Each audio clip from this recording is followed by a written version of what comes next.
10, 9, 8, 7, 6, 5, 4, 3, 2, 1, 0.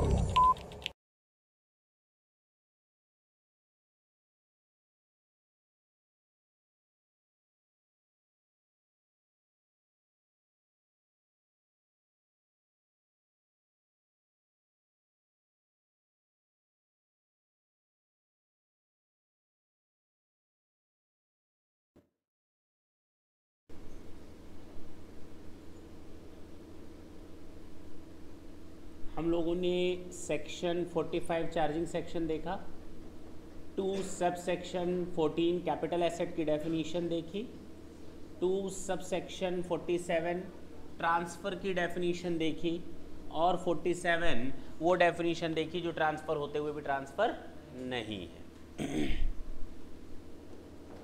अब बारी आती है सेक्शन 48 की। क्या है ये सेक्शन 48? और मैंने हल्का सा आपको हिंट तो लास्ट लेक्चर में ही दे दिया था।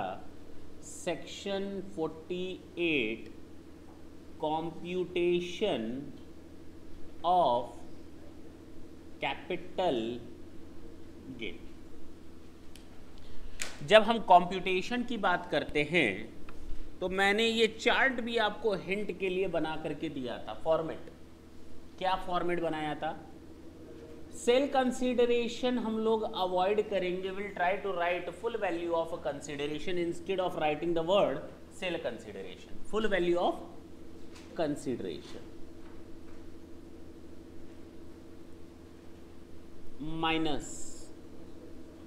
Minus cost of acquisition word use करेंगे। कौन सा? Cost of acquisition. चलो भाई, full value of consideration, cost of acquisition minus हो गया, cost of improvement, and last expenses wholly और exclusively in connection with such transfer। Sir ये sentence ऐसे लिखना जरूरी है क्या जैसे आप लिख रहे हैं एक्सपेंसेस होली? हम सीधे ट्रांसफर एक्सपेंसेस लिख दें, लिख सकते हो, लेकिन अगर मार्क्स अच्छे पाने हैं तो ये टेक्निकल लैंग्वेज दिमाग में सेट करना जरूरी है। बच्चे लिखेंगे सेल कंसीडरेशन, आप लिखेंगे full value of consideration, teacher खुश। बच्चे लिखेंगे ट्रांसफर एक्सपेंसेस, आप लिखेंगे एक्सपेंसेस होली और exclusively in connection with such transfer, teacher और खुश। है ना? उसकी खुशी का ठिकाना नहीं रहेगा। पक्की बात है ना? ये दिमाग में सेट रहेगा, कोई दिक्कत है इसमें? अब कंप्यूटेशन को लेकर के अगर मैं बोलूं कि there are 5 provisos. First proviso to section 48,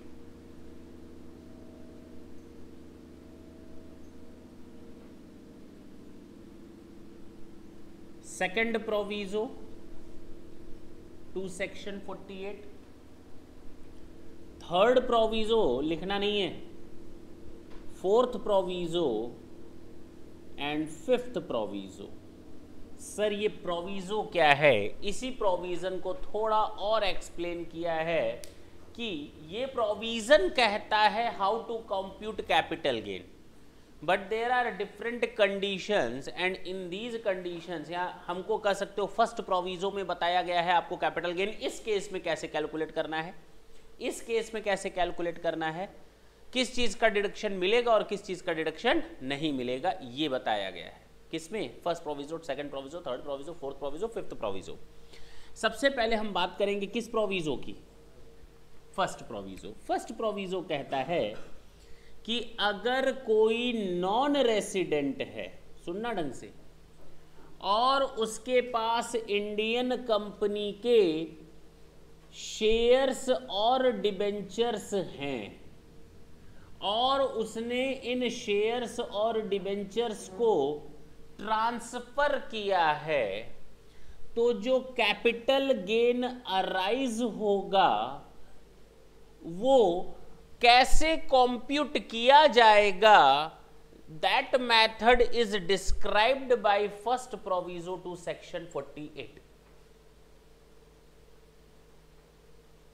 अगर कोई नॉन रेसिडेंट जिसने इंडियन कंपनी के शेयर और डिबेंचर में फॉरेन करेंसी में इन्वेस्ट किया था, किस करेंसी में, और अब उस शेयर और डिबेंचर को वो क्या कर रहा है, ट्रांसफर कर रहा है, तो उस ट्रांसफर पर अराइज होने वाला कैपिटल गेन कैसे कैलकुलेट करोगे? सर ये क्या बात होती है? ये बात होती है कि इसने तो कॉस्ट ऑफ एक्विजिशन इसका किस करेंसी में था, कॉस्ट ऑफ एक्विजिशन, इसने चीज किस में खरीदी थी, फॉरेन करेंसी में। Now the main problem is that how to compute capital gain if the original investment made by the non-resident is in foreign currency. Then the method of computation of capital and gain is given to us in first proviso to section 48. अब clear है? अगर कोई non resident Indian company के shares और debenture, debenture includes bond, debenture includes bond, लिख दे, अगर कोई नॉन रेसिडेंट ट्रांसफर करता है इट्स शेयर्स और debentures of any Indian company जिसमें उसने originally investment made in foreign currency, क्यों?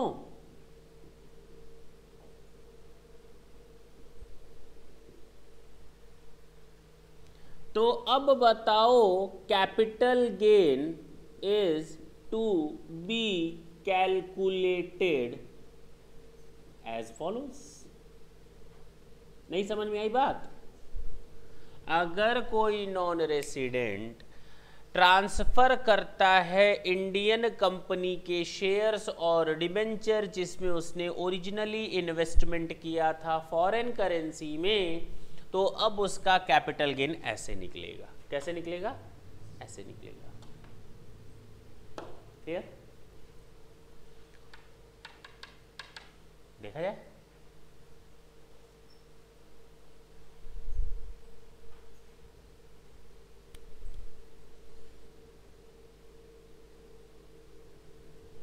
Full value of consideration minus cost of acquisition, पक्की बात यही है, माइनस बोलो कॉस्ट ऑफ।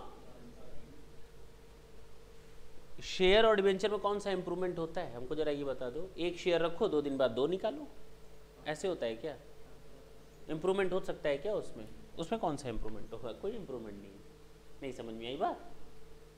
तो इसको तो हटाओ, थोड़ा कॉमन सेंस रखो। Minus transfer expenses,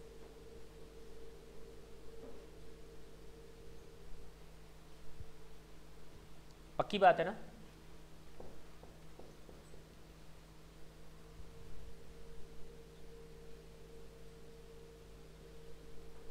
convert in foreign currency,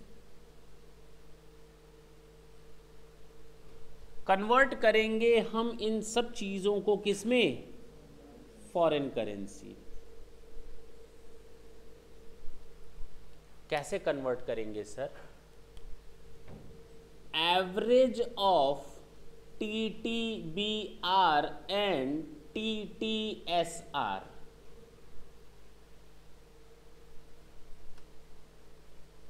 अजीब लगा? लगने दो। कॉस्ट ऑफ एक्विजिशन को कन्वर्ट करेंगे किस रेट से? Average of TTBR and TTSR, अच्छी बात है। ट्रांसफर एक्सपेंसेस को कन्वर्ट करो, average of TTBR and TTSR,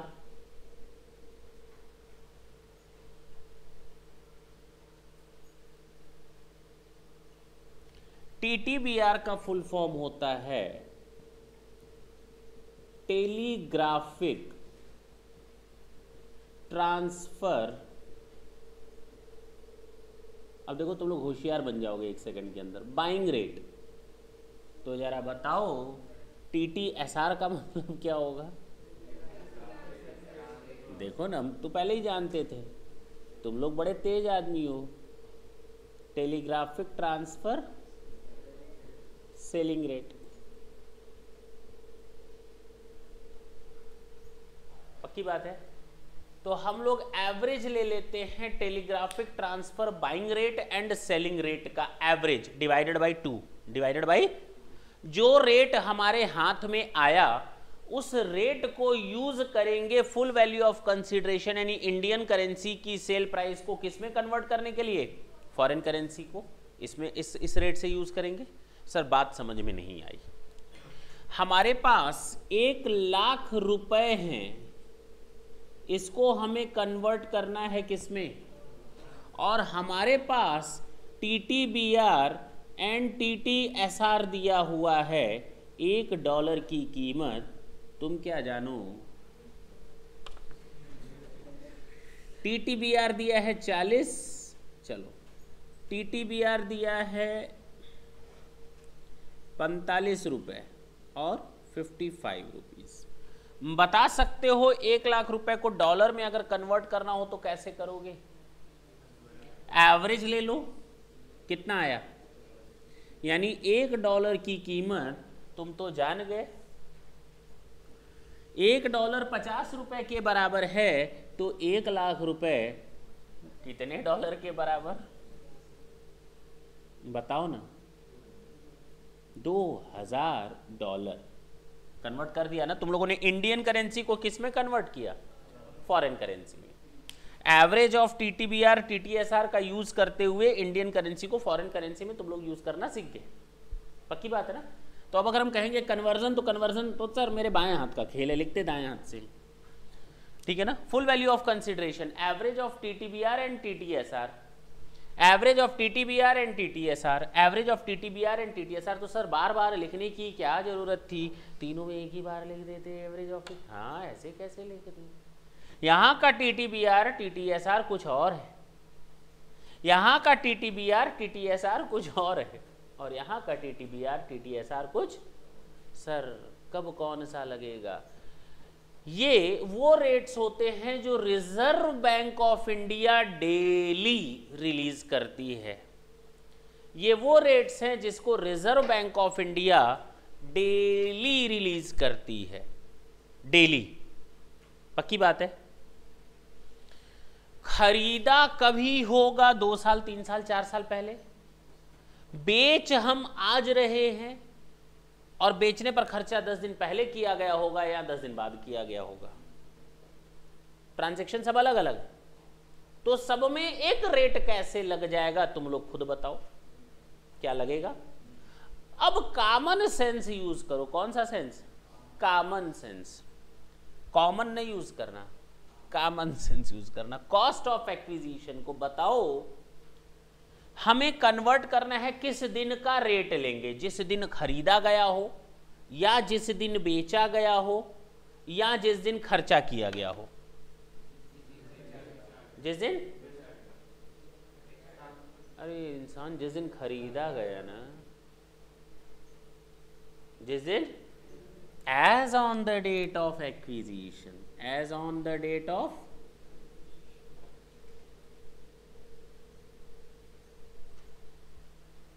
जो खरीदने वाली डेट पर हमारा TTBR और TTSR है, उसी का एवरेज रेट को यूज करते हुए कन्वर्ट करेंगे फॉरेन करेंसी में। आ गया हमारे पास खरीदने वाला फॉरेन करेंसी। जब बेचा गया है उस दिन का TTBR और TTSR as on the date of transfer, sale बोलते हैं ना। और ये बताओ as on the date of transfer या expenses? As on transfer. Expenses वाली डेट क्या करेंगे? 100 रुपए को पीछे पड़ोगे कन्वर्ट करने के लिए, हैं? 50 रुपए आज खर्च किए तो 200 रुपए कल खर्च किए, सबको लेकर के अब डॉलर में कन्वर्ट करोगे। अरे सीधे सीधे as on the date of transfer का उठाओ, झंझट खत्म करो। अब समझ में आया? क्लियर है? जो हमें कैपिटल गेन मिलेगा, देखो ना, ये भी फॉरेन करेंसी, ये भी फॉरेन करेंसी और ये भी फॉरेन करेंसी, तीनों फॉरेन करेंसी, तीनों। Now all of these three elements has been converted successfully in the foreign currency. Now we will get the capital gain in Indian currency. बोलो ना, ये कैपिटल गेन किस currency में आएगा? Rupees. अच्छा, ये भी डॉलर था, ये भी डॉलर, तो ये भी क्या होगा? पक्की बात है ना। तो हमारे पास कैपिटल गेन फॉरेन करेंसी में आ गया। कैपिटल गेन किस में आ गया? लिख सकते हो फॉरेन करेंसी। अब हम जो टैक्स देंगे वो फॉरेन करेंसी में देंगे। क्यों? हिंदुस्तान में जो गवर्नमेंट को हम टैक्स देंगे किस में देंगे? अच्छा, रुपए में दोगे, तो इसका मतलब इसको किस में कन्वर्ट करो? रुपीज में। रिकन्वर्टेड इनटू इंडियन करेंसी। बोलते क्यों नहीं? सर कैसे कन्वर्ट करेंगे? कौन सा रेट यूज करेंगे? कौन सा रेट यूज करेंगे? बाय यूजिंग या बाय अप्लाइंग TTBR। किस दिन का? जिस दिन कैपिटल गेन अराइज हुआ। और कैपिटल गेन किस दिन अराइज हुआ है? जिस दिन हमने इसको बेचा है। तो as on the date of, देखो ना तुम लोग कितने तेज बंदे हो। Topic is over. और बहुत ही टफ टॉपिक था ये, विश्वास नहीं होता। खत्म हो गया ना आसानी से। अब मैं बोल सकता हूं, अगर कोई नॉन रेसिडेंट ट्रांसफर करता है इंडियन कंपनी के शेयर या डिवेंचर, इंडियन कंपनी के शेयर या डिवेंचर, और उसमें उसने पैसा लगाया था फॉरेन करेंसी में। अब जब वो ट्रांसफर करेगा तो कैपिटल गेन का कैलकुलेशन होगा by converting cost of acquisition, applying the average rate of TTBR and TTSR as on the date of transfer, by converting cost of acquisition, applying the average rate of TTBR and TTSR as on the date of acquisition, by converting transfer expenses, applying the average of TTBR and TTSR as on the date of transfer. Capital gain in foreign currency will be reconverted again into Indian currency by applying the TTBR as on the date of transfer. Now we'll get the capital gain in Indian currency. It is very easy to calculate the amount of capital gain tax on that. Clear है? Simple है। ध्यान देना। क्या देना? दे मत देना, वहीं रखना जहाँ है तुम्हारा। कहीं पता चला ध्यान निकाल कर दो तो गड़बड़ हो गई। इधर देखो, debenture includes bond. Note number 1, debenture includes bond. Non resident includes foreign company. Foreign company non resident होती है, हाँ या ना? इसमें कहीं कोई दिक्कत?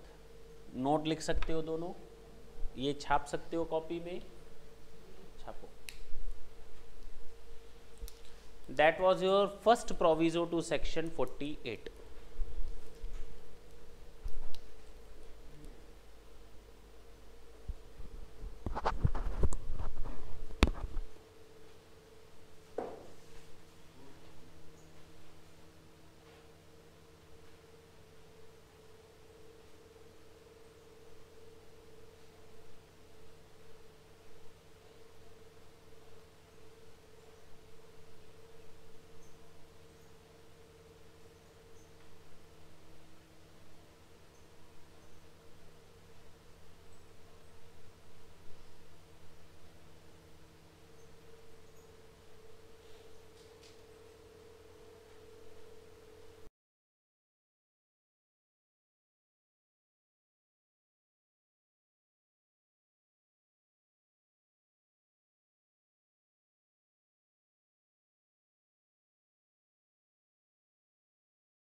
ये समझ में आ गया? नहीं आया? पक्का ना? कोई डाउट है? नेक्स्ट क्लास में हम लोग एक क्वेश्चन सॉल्व करेंगे, टेंशन ना लेना, पहले तो कंसेप्ट सारे चीज़ें दिमाग में बैठा लो।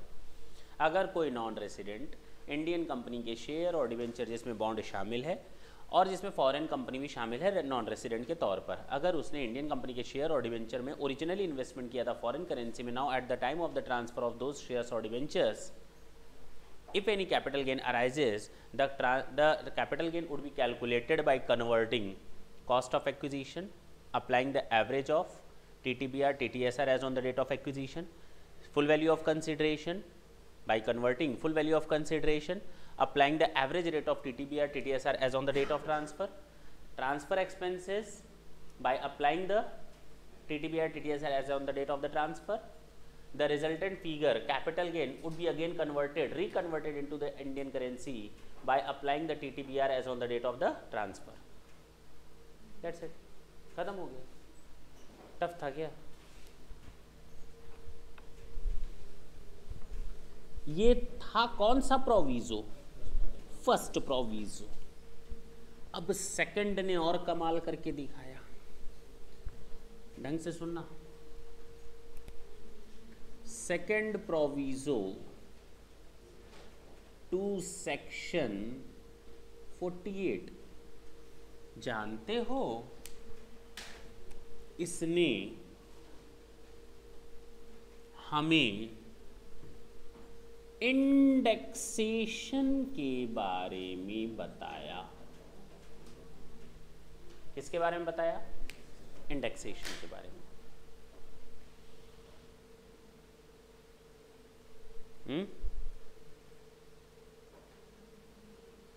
इसने हमें किसके बारे में बताया? इंडेक्सेशन। क्या है ये इंडेक्सेशन? हमने एक जमीन खरीदी थी 2001 में 5 लाख में। आज 2015 में मैं उस जमीन को क्या कर रहा हूं? सेल कर रहा हूं 50 लाख में। बताओ कितना फायदा हो गया, कितना कैपिटल गेन हो गया? कितना कैपिटल गेन हो गया? नहीं क्या? कितना कैपिटल गेन हो गया? 45 लाख। कितना? गलत जवाब। ऐसे कैसे 5 लाख की चीज आपने 50 में बेची? अगर ये जमीन मैंने आज खरीदी होती तो मुझे कितने में पड़ती? अगर मैंने ये जमीन आज खरीदी होती, जब मैं ये बेच रहा हूं, तो मैंने कितने में खरीदा होता? इसको हम कहते हैं इंडेक्सेशन।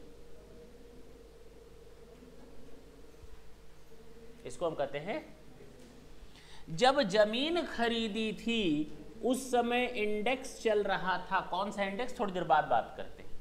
उस समय इंडेक्स चल रहा था 150, और जब हम सेल कर रहे हैं उस समय इंडेक्स चल रहा है 900।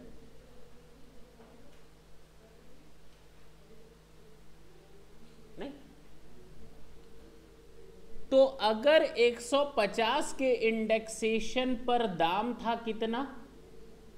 5 लाख। तो 900 के इंडेक्सेशन पर दाम कितना हो गया होता? 30 लाख। कितना? और हम इस 30 लाख को अगर आज खरीदते और बेच कितने में रहे हैं, तो प्रॉफिट कितना हुआ? अब आ गए ना? नहीं समझे? इसी को कहते हैं इंडेक्सेशन। और इंडेक्सेशन सारे एसेट्स पर एप्लीकेबल नहीं होता। इंडेक्सेशन केवल लॉन्ग टर्म कैपिटल एसेट पर एप्लीकेबल होता है। किस पर? लॉन्ग टर्म कैपिटल एसेट पर long term capital gain arise होता है, और लॉन्ग टर्म कैपिटल गेन को हम लोग कैलकुलेट करते हैं full value of consideration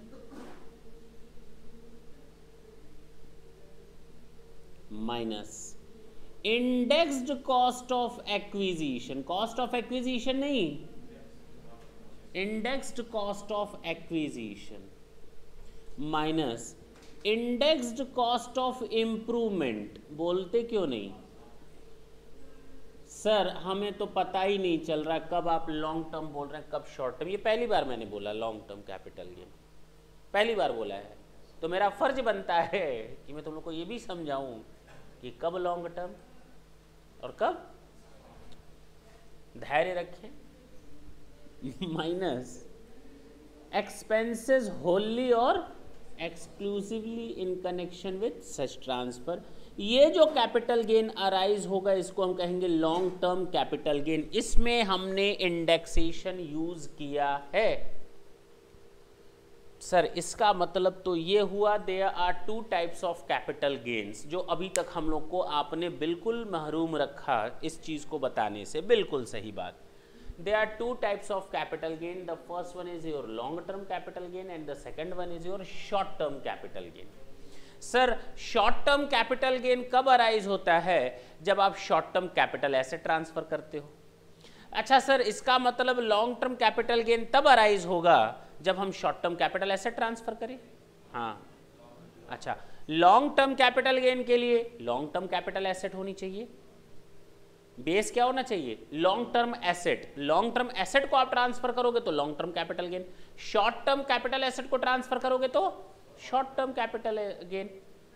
clear है सर? तो ये हमें कैसे पता चलेगा कि कौन सी asset short term capital asset है और कौन सी asset long term capital asset है? तो क्यों ना सेकंड प्रोविजो पर आगे बढ़ने से पहले हम लोग ये समझ लें कि शॉर्ट टर्म कैपिटल एसेट क्या है, लॉन्ग टर्म कैपिटल एसेट क्या है। सेक्शन 242A हमें डेफिनीशन देता है शॉर्ट टर्म कैपिटल एसेट।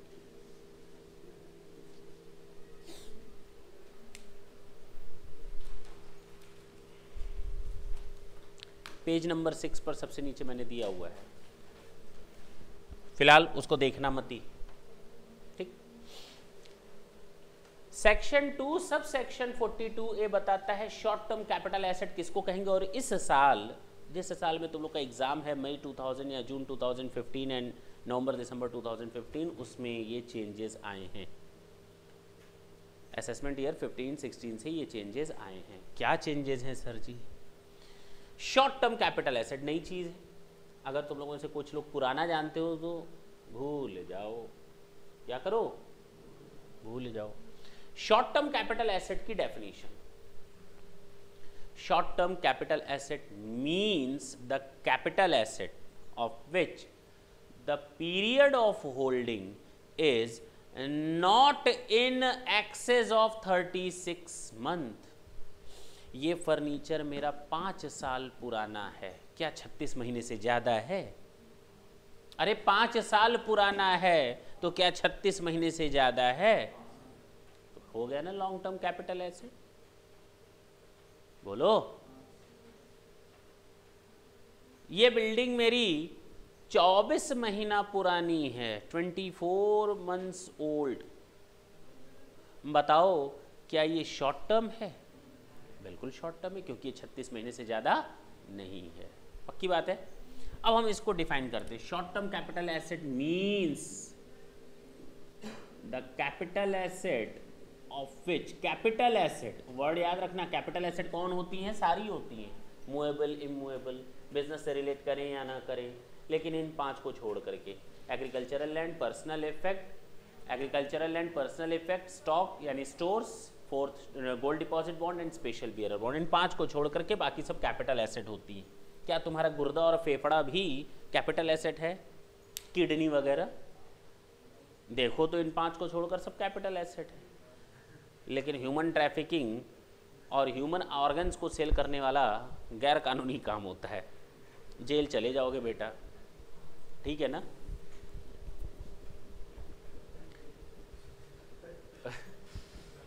क्या हो गया? नहीं, 2 किडनी है, तुम 1 किडनी दे करके टैक्स दे सकते हो, कोई बुरी बात नहीं है। कितनी किडनी धड़क रही है? अरे सॉरी, वो तो कितनी किडनी है? 2 है ना? अच्छा, तुम्हें कैसे मालूम? देखो इधर,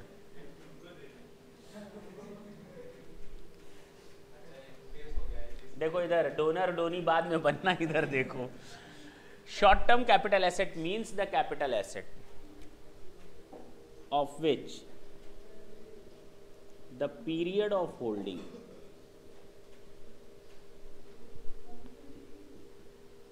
पीरियड ऑफ होल्ड मतलब एसेट को होल्ड करना, एसेट को होल्ड करना, अपने पास रखना, of which the period of holding is not in excess of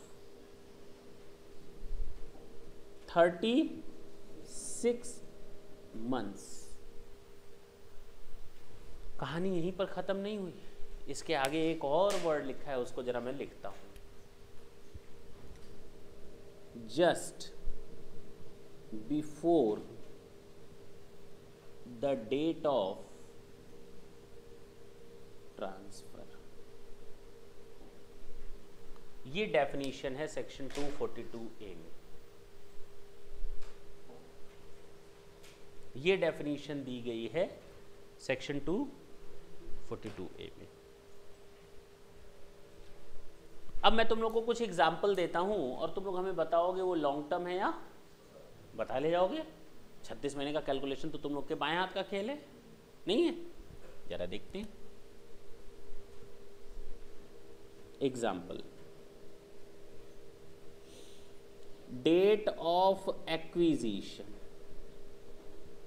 date of transfer,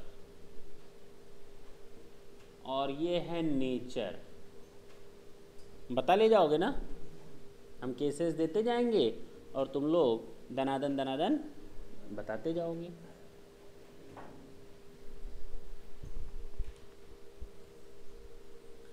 date of acquisition है 1 अप्रैल 2008। ट्रांसफर किया गया है 30 मार्च 2010, नहीं 11। पहला केस। दूसरा 1 अप्रैल 2008 और ट्रांसफर किया गया है, नहीं, और तीसरा केस है 1 अप्रैल 2011। बस बताओ ये लॉन्ग टर्म है या शॉर्ट टर्म है? Short term. क्यों भाई शॉर्ट टर्म क्यों? 36 महीने क्रॉस नहीं हुए अभी, क्यों? ये मानी जाएगी शॉर्ट टर्म कैपिटल एसेट, और शॉर्ट टर्म कैपिटल एसेट से हमारी कौन सी कैपिटल गेन अराइज होगी? Short term capital gain. और शॉर्ट टर्म कैपिटल गेन के लिए तो नॉर्मल फंडा यूज होता है, इंडेक्सेशन वाला फंडा यूज। क्लियर हुआ? चलो, ये कौन सी है?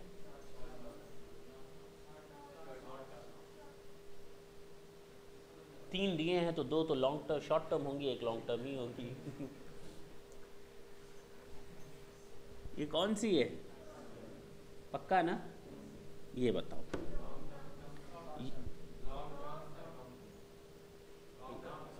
ये हमारी लॉन्ग टर्म कैपिटल एसेट नहीं है। हंस गए ना बेटा?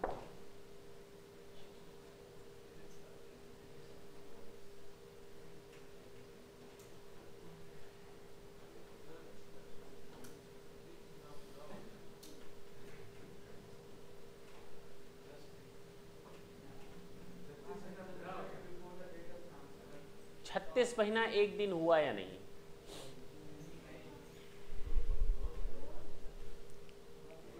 ये एग्जैक्ट 36 महीना हुआ था या नहीं? तो तुम लोगों ने लॉन्ग टर्म क्यों नहीं बोला? अगर 36 महीना है तो शॉर्ट टर्म होगा या लॉन्ग टर्म? शॉर्ट टर्म, क्योंकि लिखा है इन एक्सेस ऑफ 36 मंथ, यानी एग्जैक्ट 36 महीना होगा तो भी शॉर्ट टर्म रहेगा। इन एक्सेस ऑफ वर्ड लिखा है 36 महीना नहीं बेटा, 36 महीने से ज़्यादा, इन एक्सेस ऑफ 36 मंथ, 36 महीने से ज़्यादा होना चाहिए। तो एग्जैक्ट 36 महीना तो बेटा हमारा शॉर्ट टर्म जाएगा। अब बताओ ये क्या है, ये शॉर्ट टर्म है या लॉन्ग टर्म? मैं खुद कंफ्यूज हो गया ना, ये शॉर्ट टर्म है या लॉन्ग टर्म? ये हमारा लॉन्ग टर्म नहीं है। फिर टेंस क्या है? अपनी बातों पर टिका रहा बच्चा, शाबाश, लेकिन ये गलत है। ये 36 महीना एक दिन नहीं,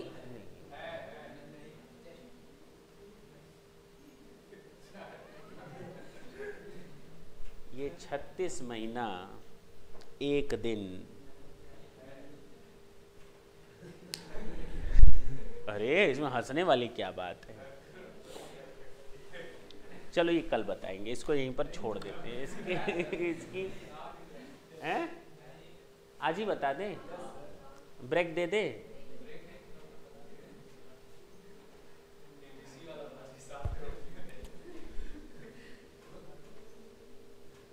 ये हमारा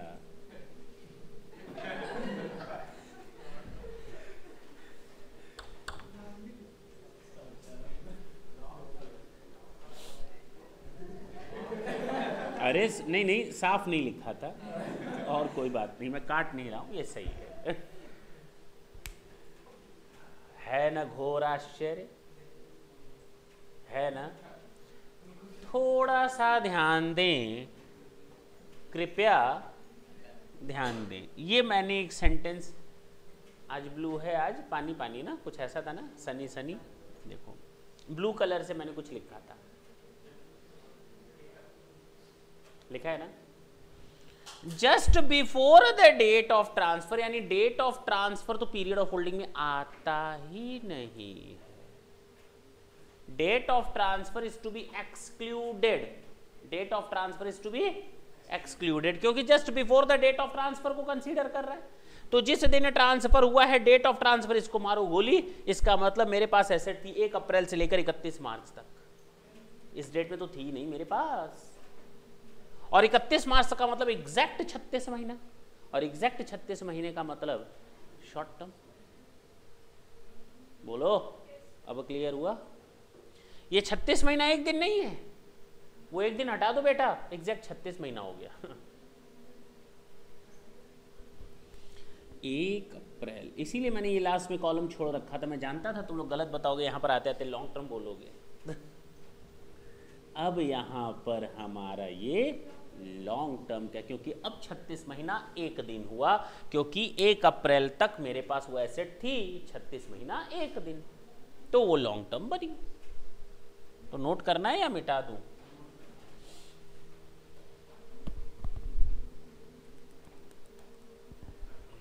तो हम इसको ऐसे लिख रहे हैं, छोड़ दो, सुन लो पहले, अगर लिख ही रहे हो तो बढ़िया से लिखो।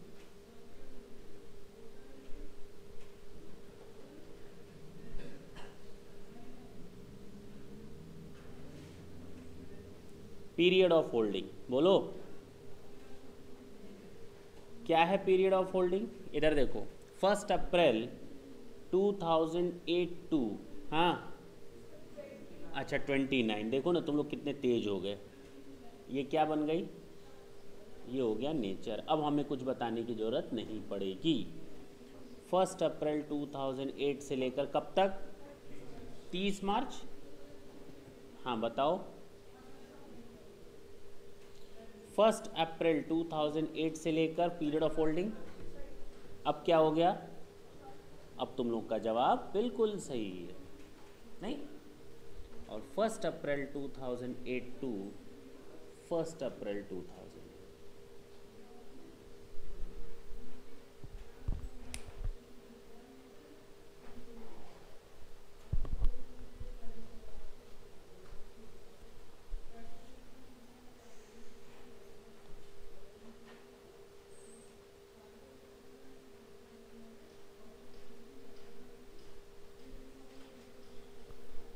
हटा रहा हूँ, नहीं क्या सही में हटा रहा हूँ।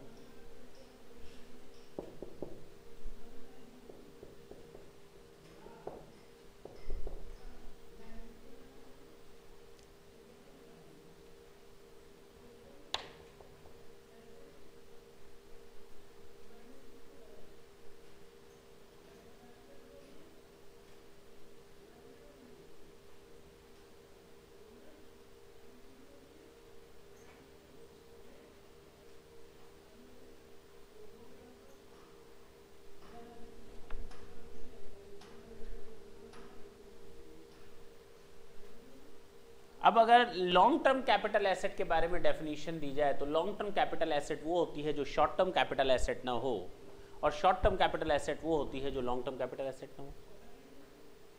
नहीं बोलो भाई, लॉन्ग टर्म कैपिटल एसेट क्या होगी? शॉर्ट टर्म ना, और जो शॉर्ट टर्म होगी वो लॉन्ग टर्म नहीं होगी। यही डेफिनेशन हो गई।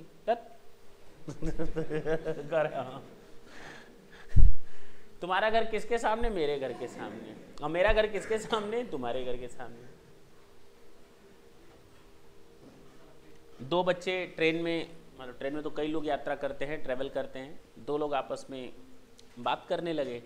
एक ने दूसरे से कहा, कहाँ जा रहे हो? कह रहा कानपुर जा रहा हूँ। क्या कानपुर? कानपुर तो मैं भी जा रहा हूँ। अच्छा कानपुर में रहते कहाँ हो? वो जो स्वरूप नगर है ना, वहाँ रहता हूँ। क्या बात कर रहे हो? स्वरूप नगर में तो मैं भी रहता हूँ।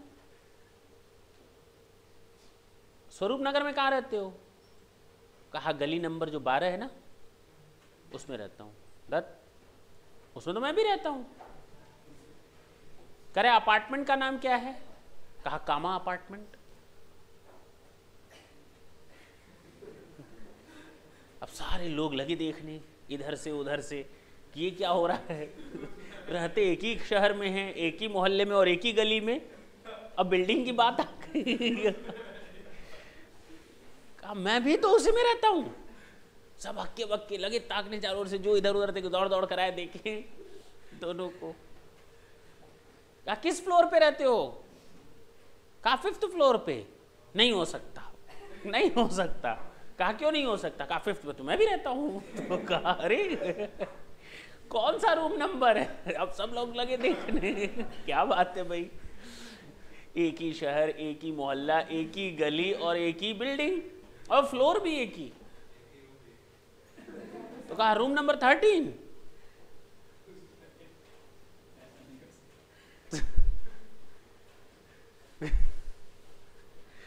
कह रहा है तुम गलत बोल रहे हो, अब तुम गलत बोल रहे हो।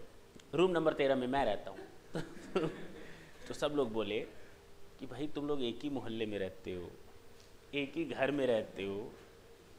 तो कह रहा हम लोग बस टाइम पास कर रहे हैं, तुमको क्या हो रही है?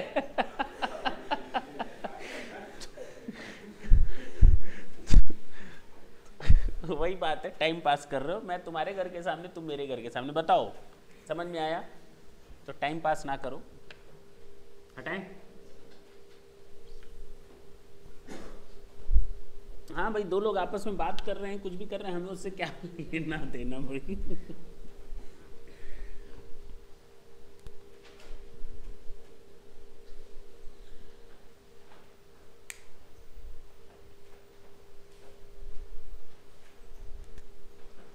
Second proviso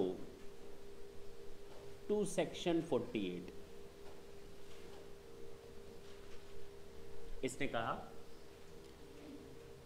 indexation. क्या बोला? इंडेक्सेशन किस केस में? लॉन्ग टर्म कैपिटल एसेट को ट्रांसफर आप करोगे तो कौन सा गेन जनरेट होगा, और लॉन्ग टर्म कैपिटल गेन का कैलकुलेशन कुछ ऐसा होगा, फुल वैल्यू ऑफ कंसिडरेशन बोलो minus indexed cost of acquisition. अब तो क्लियर है सर? अभी आपने कुछ बताया ही नहीं तो क्लियर कहां से होगा? इंडेक्सेशन वर्ड को तो आपने क्लियर ही नहीं किया।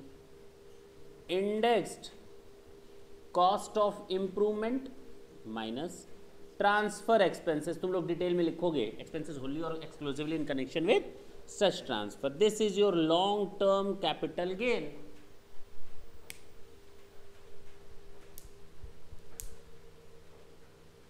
क्लियर?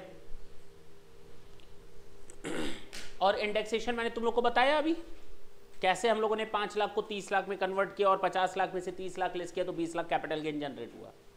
कैसे कन्वर्जन किया था तुम लोगों ने 5 लाख को 30 लाख में? तुम लोगों ने लिखा था 5 लाख डिवाइडेड बाई जिस साल में खरीदा था उस साल में इंडेक्सेशन कितनी थी 150 और आज की डेट में इंडेक्सेशन कितनी है 900।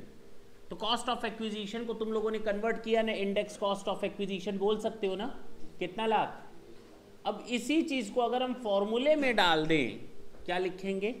Indexed cost of acquisition. Formula बना दें, देखो फॉर्मूला कैसे बनता है। ये क्या है? Cost of acquisition. क्या है ये? डिवाइडेड बाई, बोलने दो, CII means cost inflation index. Indexation का पूरा नाम क्या है? CII, CID नहीं, CII, कॉस्ट इन्फ्लेशन इंडेक्स। अब इंडेक्सेशन को हम पूरा नाम क्या देंगे? CII। फॉर द ईयर, किस साल का इंडेक्स ले रहे हो? जिस साल हमने ये एसेट परचेज की थी। CI for the year in which asset was, in which asset was, साथ साथ नोट करो, मजा आ रहा होगा, बाद में समझ में आए ना आए तो बात की बात है। CI for the year in which the asset was, purchase word use करोगे, मैंने तुम लोग को पहले ही बताया केवल परचेज नहीं की जाती है asset, there are so many other ways when you can acquire the asset. कई दूसरे तरीके हैं जब आपको एसेट मिलती है, गिफ्ट में मिली, क्या परचेज की तुमने? क्या लिख दें परचेज? गलत। विल में मिली, क्या परचेज की मैंने? पार्टीशन हुआ HUF का, क्या परचेज की मैंने? एमलगमेटिंग टू एमलगमेटेड कब? देखो ना, एसेट वॉज परचेज वर्ड मत यूज करना, एसेट वॉज एक्वायर्ड भी नहीं, थोड़ा सा हम ट्विस्ट ले आते हैं और हम लिखते हैं first held by the SSC। Okay, और इसी में ही लोचा शुरू होगा हम लोगों का। द मोस्ट इंपॉर्टेंट की वर्ड इज, सबसे इंपॉर्टेंट की वर्ड हमारा है कौन सा? First held. इससे हम लोग के काफ़ी मुश्किलें क्या होंगी? आसान हो जाएंगी अगर ये चीज़ दिमाग में बैठाओ। Index cost of acquisition means cost of acquisition divided by CI for the year in which the asset was first held by the SSC। और अगर कोई एसेट, अब जो हम लोग का इंडेक्सेशन है वो हम लोग का शुरू हुआ है, कोई स्टडी मैट दे दो, मैं दिखा दूं, कोई भी दे दो। जो हम लोग का इंडेक्सेशन है वो 81 से स्टार्ट हुआ है। कहाँ से स्टार्ट हुआ है? कहाँ से स्टार्ट हुआ है? 81 से, यानी इसके पहले हमारा कोई इंडेक्सेशन नहीं होता था, ये कहना गलत है, होता था, उसको ख़त्म कर दिया गया। क्या कर दिया गया? ख़त्म कर दिया गया। ये देखिए CII दिया हुआ है, कॉस्ट इन्फ्लेशन इंडेक्स। 81, 82 का स्टार्टिंग 100 से है, इसके पहले 71, 72 का 100 होता था, उसको हटा करके कहाँ से स्टार्ट किया गया? 81, 82। हर साल चेंज होता गया इंडेक्सेशन, बेस ईयर ले लिया गया, बेस ईयर ले लिया गया 81, 82, बेस ईयर ले लिया गया 81, 82। तो जब मैंने एसेट खरीदी 81-82 को, तो मान लेंगे उसका बेस ईयर क्या है 81, 82, और उसका इंडेक्सेशन कितना लेंगे? बेस 100, कोई दिक्कत नहीं है। अगर 85-86 का है तो उसका है 133। तो अगर मैंने एसेट 85-86 में खरीदी तो उसका बेस ले लेंगे 133। बोलो, अगर एसेट मैंने 2001 में परचेज की थी या एक्वायर की थी तो 406, तो उसका बेस ले लेंगे यहाँ पर 406। हाँ या ना? कोई दिक्कत नहीं आएगी। सर एक जगह दिक्कत आएगी, वो क्या? अगर मैंने एसेट एक्वायर की हो कब के पहले? कब के पहले? 81-82 के पहले है कि नहीं? अगर मैंने एसेट 81 82 के पहले यहां परचेज की है तो बेस क्या लोगे? बेस क्या लोगे? 81 82। उसके पहले का तो कुछ है ही नहीं, तो मजबूरी है क्या लेना? 81 82। बात समझ में आई?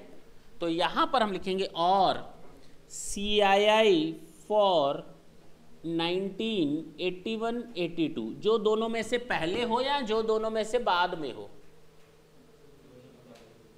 पहले का कहां से आ जाएगा? अगर 85 86 का ये है, 81 82 का ये है, तो किसको लोगे? 85 86। जब 85 86 का है तो 85 86 का लो ना, 81 82 का क्यों लोगे? तब तो सब में 81 82 लगा दो, जो दोनों में से पहले हो। हमेशा 81 82 पहले आएगा। ले लो बेटा, ये कौन सी बात होती है? जो दोनों में से बाद में हो। विच एवर इज लेटर, नहीं later, whichever is later. समझ में आई बात? क्लियर है? अच्छा, मल्टीप्लाई करते हैं। बोल बेटा, CII जो इस साल का होगा जिस साल एसेट ट्रांसफर की गई होगी, मल्टीप्लाइड बाई वही तो है जिस साल एसेट ट्रांसफर हुई उसका CII, यही तो है। CII for the year in which asset was transferred, sold नहीं, एसेट वॉज ट्रांसफर्ड। अब क्लियर है? ये तरीका है जो हम लोग यूज करेंगे इंडेक्स कॉस्ट ऑफ एक्विजिशन निकालने के लिए। Cost of acquisition divided by CII for the year in which the asset was first held by the SSE और CII for the year 81 82 whichever is later multiplied by CII for the year in which the asset was transferred. That's it. This is your index cost of acquisition. हाँ या ना? हाँ या ना? एक थोड़ी और क्लैरिफिकेशन कर दें तो ज़्यादा बेटर होगा, और आज के आज कर देंगे तो सबसे बेस्ट है। एक बात बताओ सर, ये सब तो समझ में आ गया, ये जो आपने फार्मूला बताया, वो फार्मूला बताया, फॉर्मूला बताया, फॉर्मूला बताया, वो समझ में। हमें एक बात समझा दो कि कॉस्ट ऑफ एक्विजिशन अगर मैंने 73 74 में की थी 2 लाख की, तो आप कहोगे सर फॉर्मूले में आप यहां 2 लाख लिखो। बोलो ना, कब का? 73 74 का। और यहां बेस लिखो 100 कब का? 81 82। और ये आज की डेट का CII लिखो, इसमें तो कोई टेंशन नहीं है। क्या तुम लोगों को ये जस्टिफाइड लगता है? कहीं से भी जेन्युइन है? बोलते क्यों नहीं तुम लोग? कहीं से भी जेन्युइन लग रहा है? एसेट मैंने 73 74 में खरीदी, 73 74 में, और उसको हम इंडेक्सेशन 81 82 से दे रहे हैं। इसको तो हम बदल नहीं सकते क्योंकि हमारा बेस ईयर तो हमेशा कब से स्टार्ट होगा? अब तुम लोग लॉ मेकर्स बनो और हमें खुद बताओ इसमें चेंज करना है। ये तो तुम लोग को मालूम है ना, किसी भी चीज में रेशियो या डिवाइडेशन तभी किया जा सकता है जब दोनों बराबर हो। 5 किलो में 500 रुपए जोड़ो।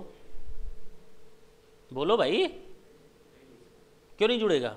अरे 5 किलो चीनी में 500 रुपए जोड़ना है, चीनी रखो 500 रुपए डाल दो, ऐड हो गया। पॉसिबल है? उसका कोई मेजरमेंट का तरीका नहीं है। ये क्या तुम्हें जस्टिफिएबल लगता है? हमें तो बिल्कुल गलत लगता है, अन्याय हो रहा है। हिंदुस्तान में क्या हो रहा है? अन्याय नहीं हो रहा। अब तुम लोग लॉ मेकर्स बनो और बताओ इसमें तो चेंज कर नहीं सकते क्योंकि इसके बारे में हम लोगों ने हिस्ट्री देख ली। 81 82 से ही बेस लेना है, उसके पहले का तो बेस है ही नहीं, वो सामने लिखा हुआ है 81 82 से ही बेस मिलेगा बेटा, उसके पहले का बेस नहीं मिलने वाला। अब इसमें तो कोई चेंजेस पॉसिबल नहीं है, तो चेंजेस कहाँ पॉसिबल हैं? इसमें। हाँ हाँ हाँ, क्या कर दें? इसको किस साल का बना दें? 81 82 का। और 81 82 का क्या ले लोगे? 2 लाख। इसकी फेयर मार्केट वैल्यू ले लो ना। अरे नहीं, हो गया ना बराबर? हो गया ना बराबर? मैंने क्या बताया था? अगर ये एसेट आज की डेट में खरीदे होते तो कितने में खरीदते? इसीलिए तो इंडेक्सेशन दिया गया था, इसीलिए तो इंडेक्सेशन दिया गया था। वही चीज यहां पर भी लगाओ कि अगर इंडेक्सेशन 81 82 से है तो अगर यही एसेट यहां पर खरीदे होते तो कितनी कॉस्ट लगती।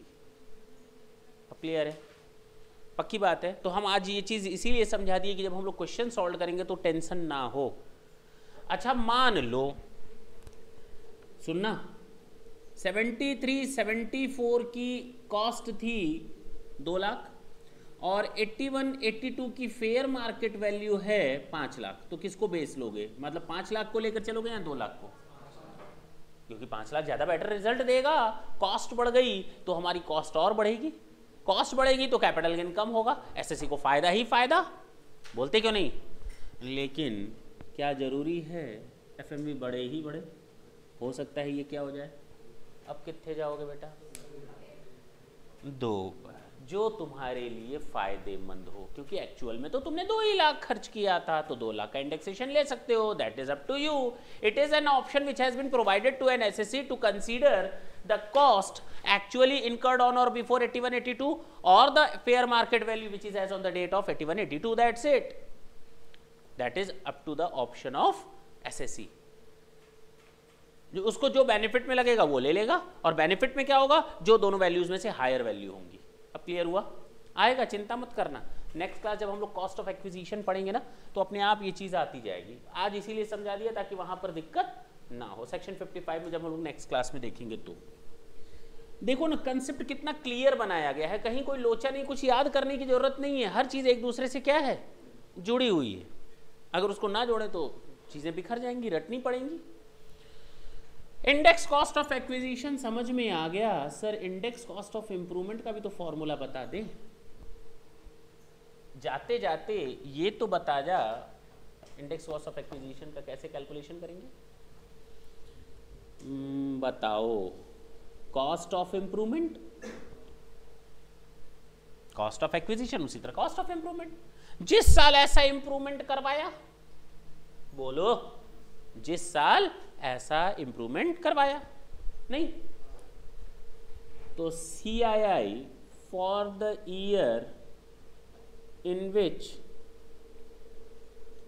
इंप्रूवमेंट वॉज डन, बोलो। ये लिख चुके हो तुम लोग? कब लिखोगे? जल्दी लिखो, थोड़ी जल्दी करें।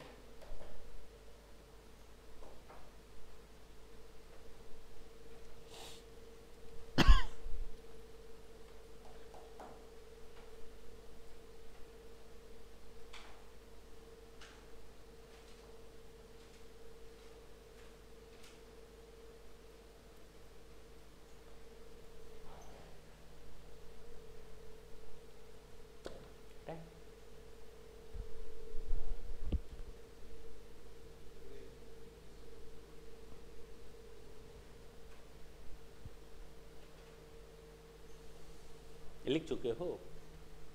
रुकने के लिए किसने बोला?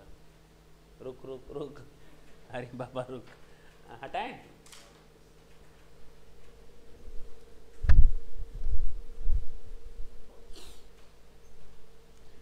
Multiplied by CII for the year in which asset was transferred, ये तो सेम है, बोलो।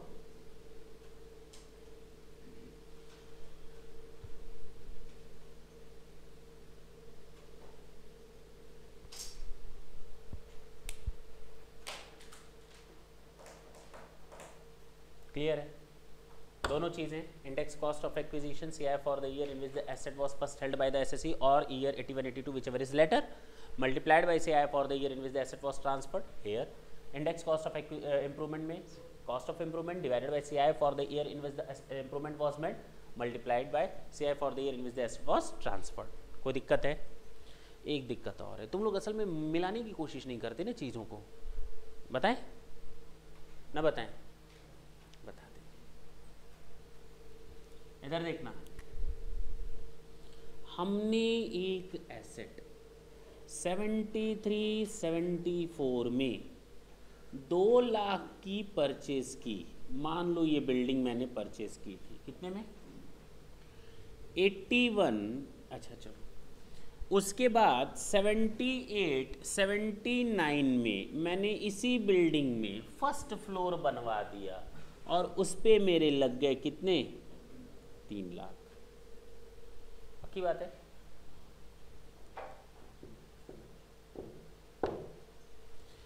'81 '82 में हमारा फेयर मार्केट वैल्यू था।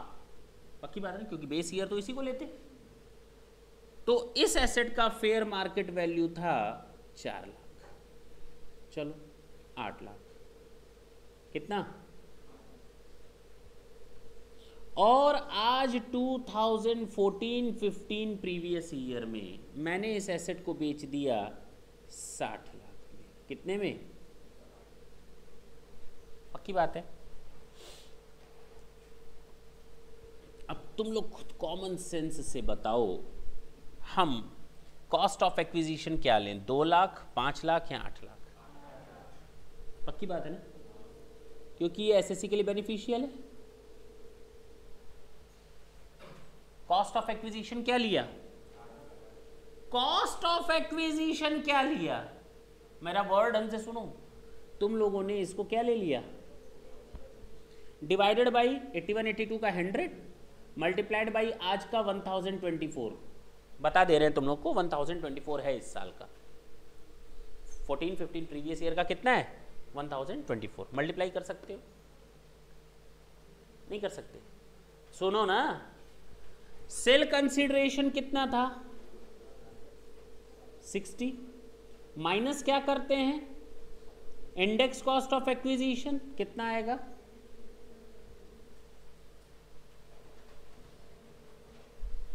अरे 80 लाख 81,60,000 लगभग। देख लो,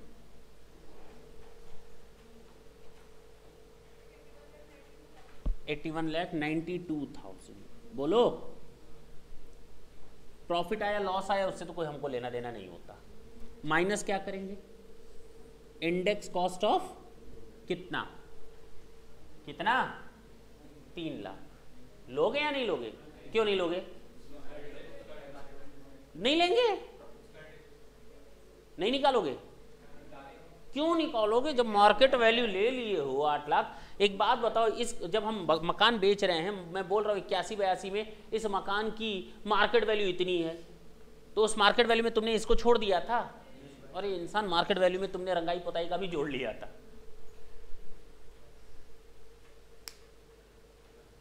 अरे ये मैंने फर्स्ट फ्लोर लिया 2 लाख का, इसके ऊपर ग्राउंड फ्लोर लिया 2 लाख का, फर्स्ट फ्लोर बनवाया 3 लाख का, टोटल मेरा खर्चा आया 5 लाख। लेकिन आज की डेट में मैं कह रहा हूँ इस मकान की कीमत है 15 लाख। तो इसका क्या मतलब? उसमें वो फर्स्ट फ्लोर भी शामिल हो गया? हाँ भाई, उसको अलग से शामिल करोगे, फिर यहाँ से माइनस करोगे, 2 बार माइनस करोगे। अरे वो ऑलरेडी इसमें आ गया कॉस्ट ऑफ इंप्रूवमेंट, क्योंकि हमने फेयर मार्केट वैल्यू को कंसीडर किया था। किसको कंसीडर किया था? बात खत्म हो गई।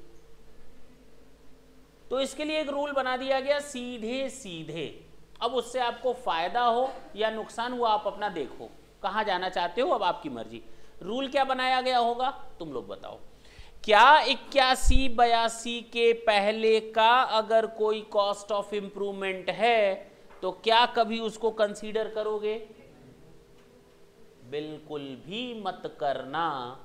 81-82 के पहले का कॉस्ट ऑफ इंप्रूवमेंट कभी हम टच भी नहीं करते, क्योंकि वो 81-82 की फेयर मार्केट वैल्यू में अपने आप कॉस्ट ऑफ एक्विजिशन में शामिल हो जाता है। अब क्लियर है? कितना सिंपल और कितनी अच्छी चीज बनी हुई है।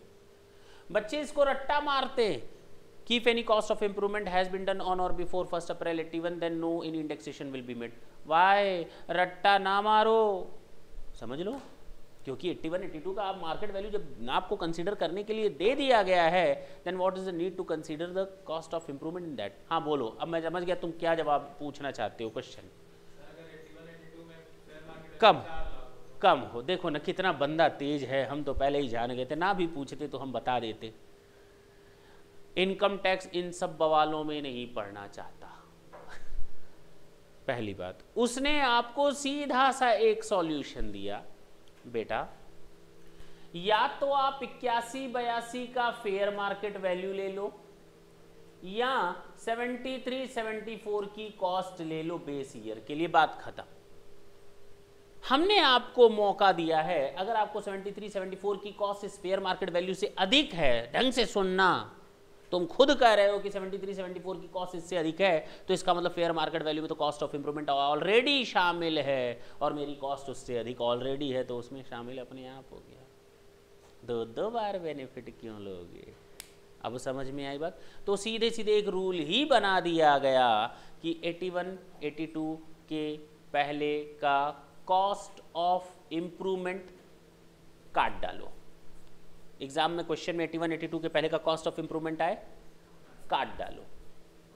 सोचना भी मत 81 82 का फेयर मार्केट वैल्यू कम है ज़्यादा है, क्या लेंगे क्या नहीं लेंगे। अगर कॉस्ट ऑफ इंप्रूवमेंट 81 82 के पहले का दिया हुआ है क्वेश्चन पेपर में, तो उसको काट डालो। चाकू छुरा लेकर नहीं, पेन से काट डालो, हो जाएगा, पक्की बात है। हटाए थे अब।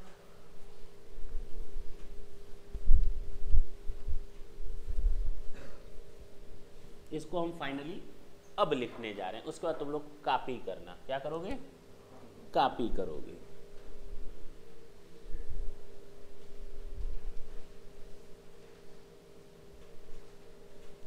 Full value of consideration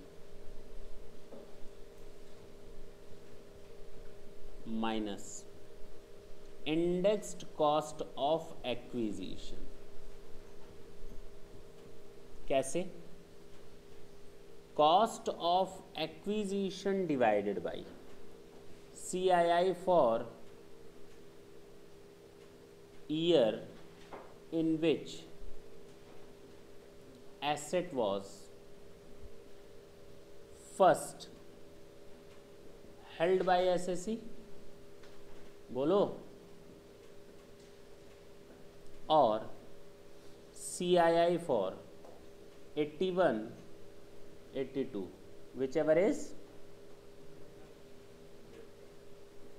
latter, जो बाद में हो, multiplied by CII for the year in which asset is transferred। Clear है?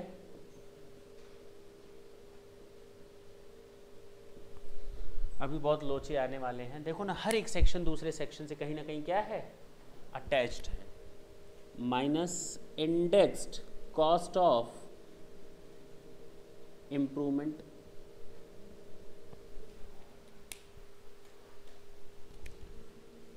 cost of improvement divided by CII for the year in which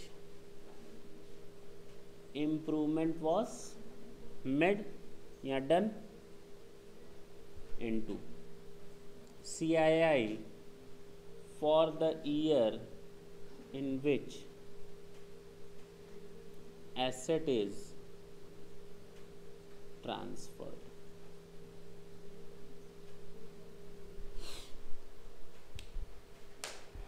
minus transfer expenses, short में मैं लिख दे रहा हूँ लेकिन तुम लोग ऐसा वर्ड यूज नहीं करोगे, पूरा यूज करोगे। एक्सपेंसेस होली और exclusively in connection with such transfer. Long term capital gain plus में भी आ सकता है और माइनस में भी आ सकता है।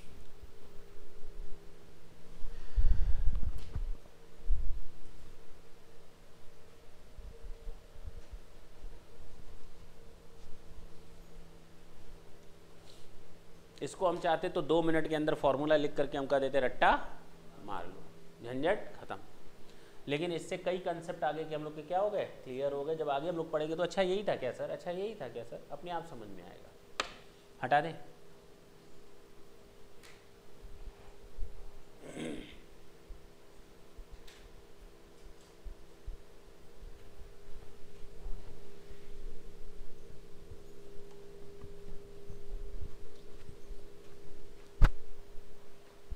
नोट, और ये नोट नहीं है, इंपॉर्टेंट नोट है, जो तुम लोगों ने शायद ध्यान नहीं दिया।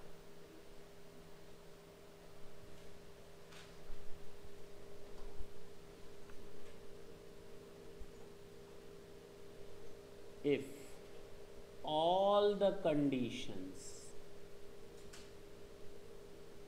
of first proviso.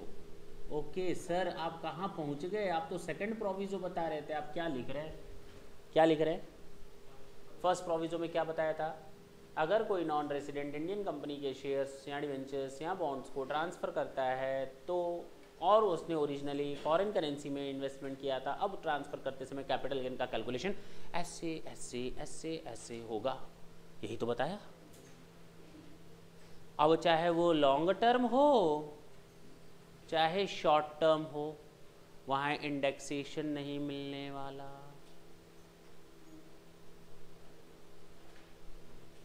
क्योंकि उसका तरीका वहीं बताया गया है, और वहाँ पर मैंने कहीं इंडेक्सेशन का नाम नहीं लिया। इंडेक्सेशन का नाम तो तब लिया जब फर्स्ट प्रोविजो हम लोग खत्म कर चुके थे, यानी सेकंड प्रोविजो में। If all the conditions of first proviso are met, then it is mandatory to calculate capital gain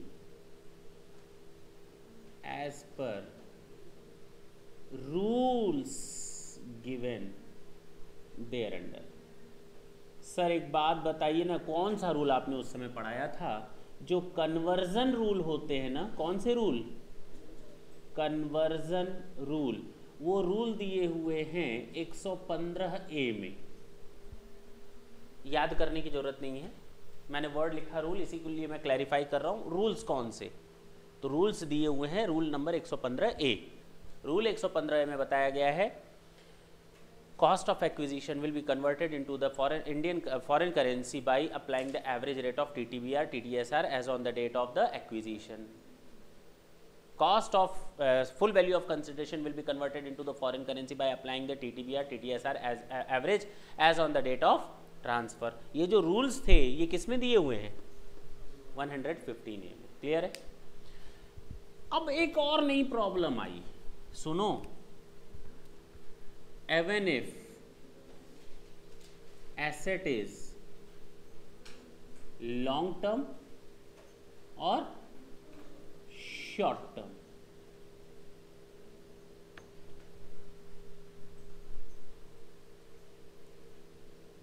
no indexation। अब क्लियर हुआ?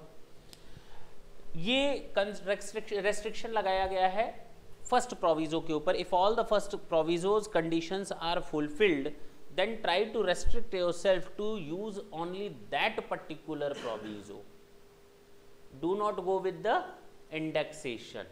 अब आप इंडेक्सेशन में नहीं जा सकते अगर आप फर्स्ट प्रोविजो की सारी कंडीशंस को मेट करते हैं तो। था ना इंपॉर्टेंट? भले ही वो शेयर या डिवेंचर 5 साल पुराना 10 साल पुराना क्यों ना हो, इंडेक्सेशन का बेनिफिट आपको नहीं मिलेगा, नहीं मिलेगा। बोलो, नहीं मिलेगा। हटाएं।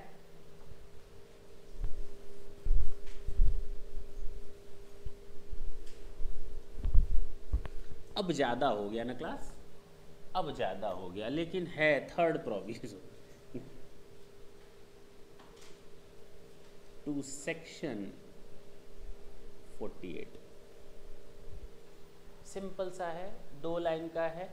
हम इंडेक्सेशन नहीं देंगे, हम इंडेक्सेशन नहीं देंगे, नहीं देंगे, नहीं देंगे। किस केस में? अगर वो डिवेंचर और बॉन्ड्स हैं तो। फर्स्ट प्रोविजो के केस में भी इंडेक्सेशन। थर्ड प्रोविजो बोलता है कि नो इंडेक्सेशन, नो गलत लिखा गया ना, नो इंडेक्सेशन ऑन डिवेंचर और बॉन्ड्स। लेकिन इसका भी एक एक्सेप्शन है, exception to be given if capital gain indexed bond नाम ही इसका है, देखो ना, कैपिटल गेन, तो ही हम इंडेक्सेशन देंगे, जैसा नाम वैसा। लेकिन अगर इसके अलावा कोई भी डिबेंचर या बॉन्ड है बेटा, तो लाख कोशिश कर लो, उस पर कभी इंडेक्सेशन नहीं मिलेगा, नहीं मिलेगा, नहीं मिलेगा। अब बताएं कौन सा प्रोविजो, बोलो।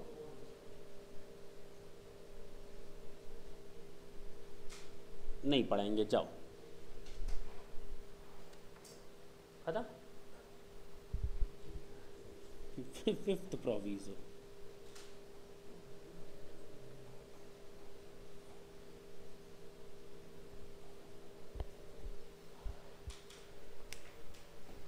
इसके बाद हम लोग की क्लास आज की क्या होगी, ओवर।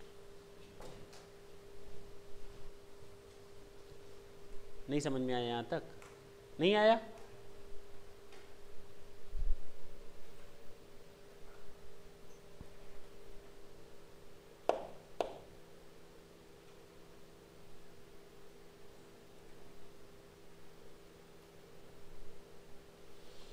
फिफ्थ प्रोविजो बोलता है no deduction of security transaction tax as a transfer expenses.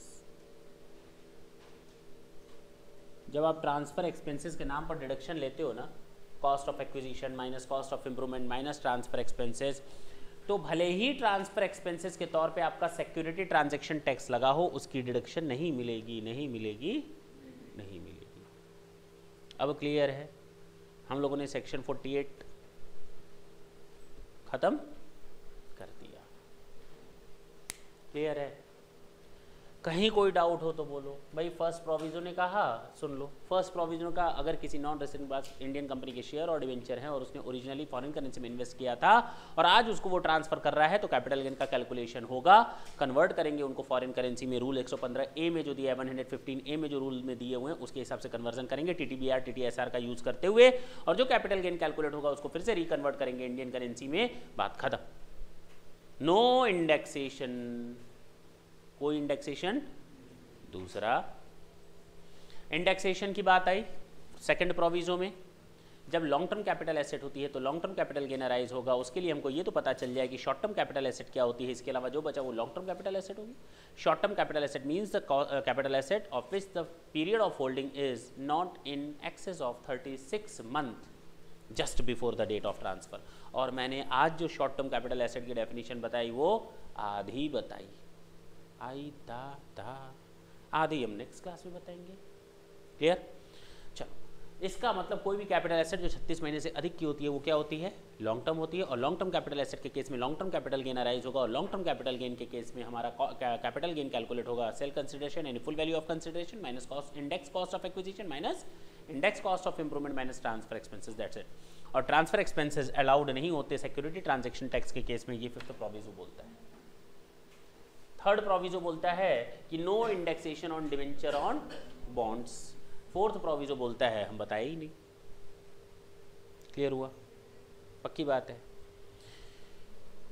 Thank you बच्चों।